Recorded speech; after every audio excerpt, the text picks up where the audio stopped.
Okay, so Oscars 2016. Um, it's kind of time for my yearly roundup where I, as a person who's somewhat ambivalent about the Oscars as an award, give my opinion on them since inevitably I'll seem to get asked about it every year, what I think. So, to start off, let's talk about the controversy about the lack of racial diversity within the Oscars. Uh, I think what we're looking at is not so much that the Oscars doesn't have an interest in black actors, and it was predominantly black actors that were being excluded from the Oscars. Obviously, the acting category is all white, but overall, the awards ceremony saw awards to a lot of Hispanics, Latin Americans, and things like that. So there was a certain extent that there was some diversity within the Oscars this year. But the significant lack of black actors, I think, has less to do with the Oscars not caring about black actors as to do with the Oscars not caring about black stories. You saw a lot of concern about big issue stories, serious subject stories, for lots of sort of common middle class American issues, with the sort of themes that you could have found in a lot of different stories from a lot of different communities. And I think that the main issue is that it's the stories that seem to be familiar and resonant with the largely white academy. And I think that's what we're looking at there. I think the gargantuan amount of comments that were made on the subject at the Oscars this year more or less say all that should be said on that subject. So let's talk about a few different things. What I think is interesting to take note is that very few of the films nominated this year did I actually see. And as a film buff, that's kind of a weird thing, honestly. But the reason for that is, I believe, is because it's becoming increasingly hard to find movies that are going to be nominated for Oscars in local theaters.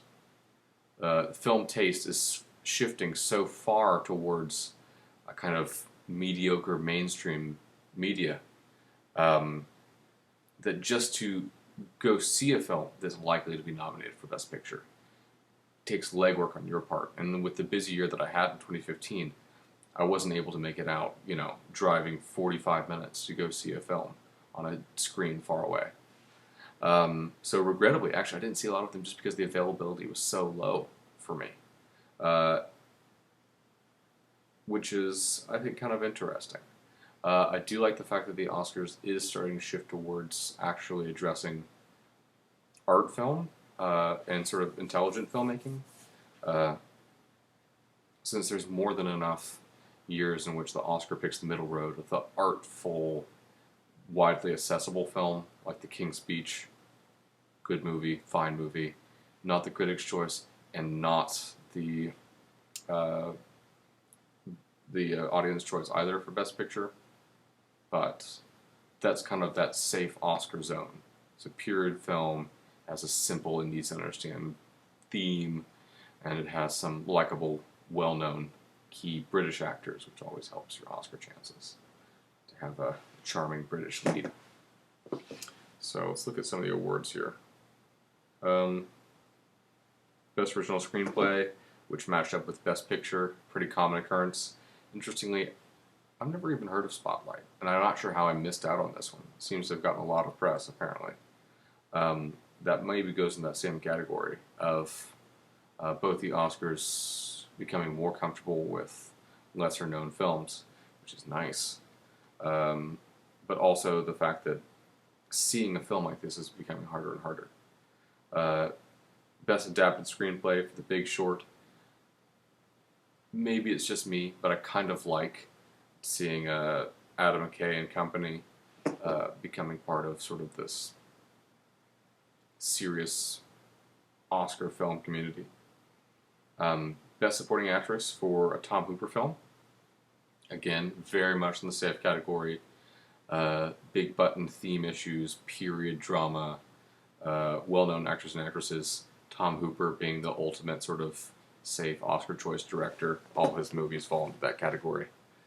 Um, then we have best costume design, best production. So we get to see a bunch of Mad Max Fury Road.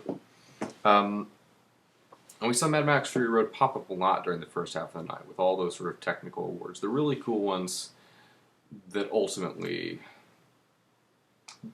don't leave that big an impact when someone sees that a film is an Oscar-winning film. Sorry. And although it's not a especially progressive film in the regard to its sort of race diversity, something I like about the fact that Mad Max 4 won all these Oscars is the fact that it's more or less an independent film. It's produced largely by Australians and New Zealanders, with people from a few different nations around the world taking part in this larger project. It's not directly associated with any of the major studios, and it's something that's made with a distinctive Australian ingenuity and flavor. It's a return to form for George Miller, not to say that he's had any really big dry spells, as he seems to always be doing something pretty well regarded. But to see him return back to his roots and make an incredibly popular film in the modern age that shows that action film can still be smart and well-paced and well-made is, I think, an achievement in itself. Not to mention the fact that, along with the character of Rey in Star Wars The Force Awakens, this marks a shift towards good, well-written, well-rounded female characters that don't feel like some massive statement. They're just well-written characters that, are worth following on screen.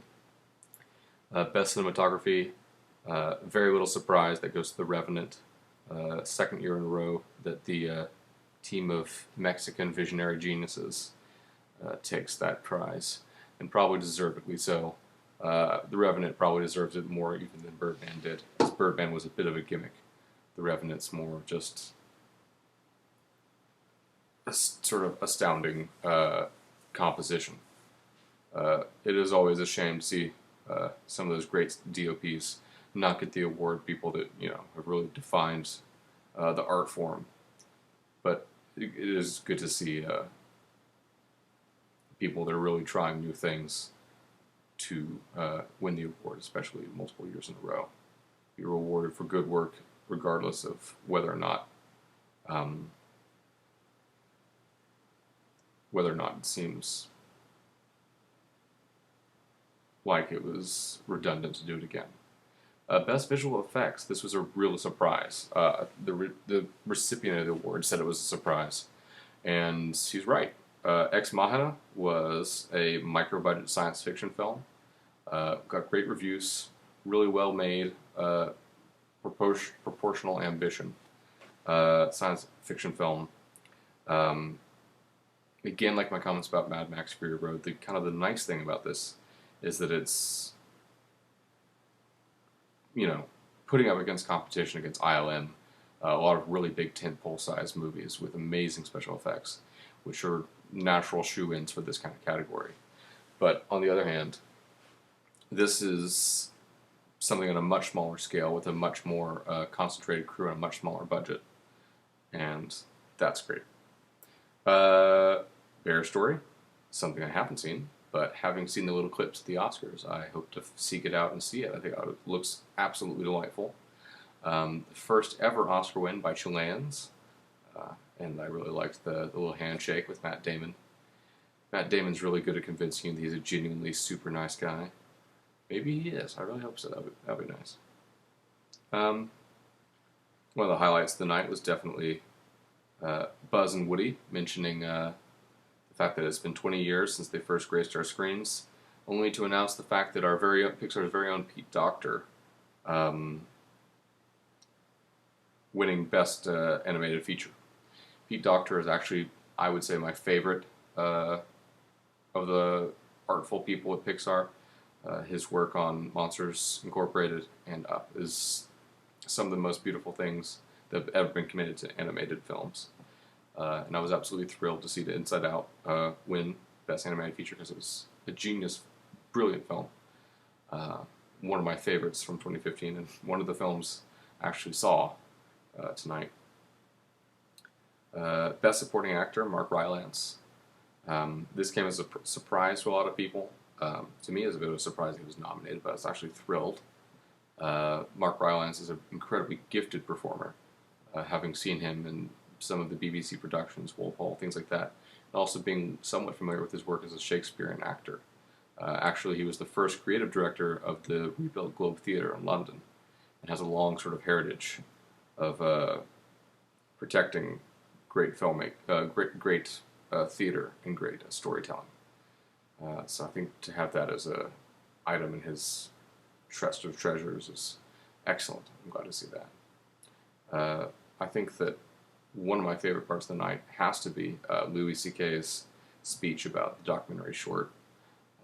Although it was snarky and sarcastic and a little bit cynical in a humorous way, it definitely had an undercurrent of something, I think, thought-provoking and meaningful and beautiful in the fact that it draws attention to the significance of short-form documentary and the significance of important stories like that, and why it is that we should support artists who make things of this kind.